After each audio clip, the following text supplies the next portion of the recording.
You're walking through your house, a space you know by heart.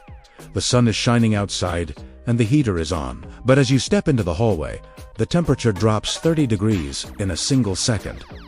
You can see your own breath. Your skin prickles with goosebumps that have nothing to do with the weather. It feels like you just walked into an invisible wall of ice. You move back, and it's warm again. You step forward, and the cold is back. This isn't a draft, and it's not a broken AC.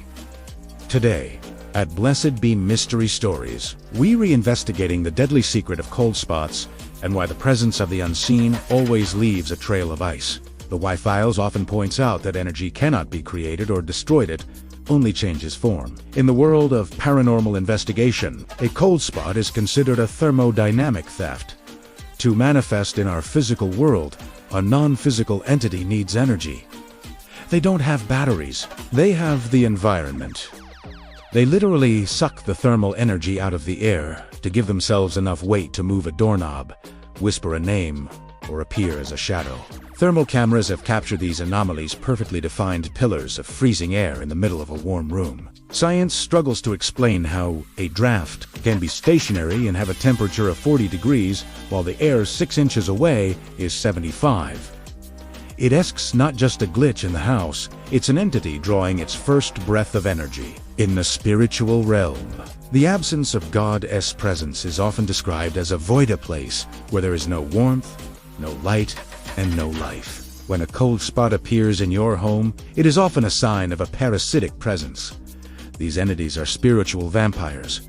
They don't bring the cold, they are the cold. They represent a state of spiritual death and isolation. In spiritual warfare, we understand that these pockets of freezing air are anchor points. They are trying to create an atmosphere where fear can flourish, because fear is another form of energy they can feed on. If your home feels cold, even with the heat on, it might not be your furnace, it might be a spiritual leak that needs to be sealed.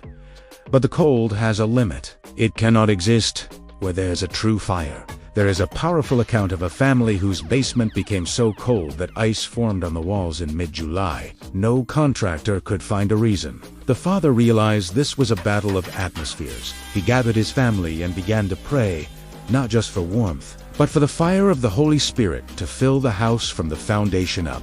He reported that as they sang and declared the word, they could actually feel a warm wave push through the basement like a physical wind. Within minutes, the ice melted and the cold spot never returned. You see, when you carry the fire within you, no shadow can stay cold enough to manifest. Is there a corner of your home that feels like the grave? Don't let the shadows steal your warmth. It's time to light the spiritual fire. If this investigation into the cold opened your eyes, subscribe to the channel and join our community. And before you go, comment God that I'll answer specially for you. Sleep in the warmth of the light tonight.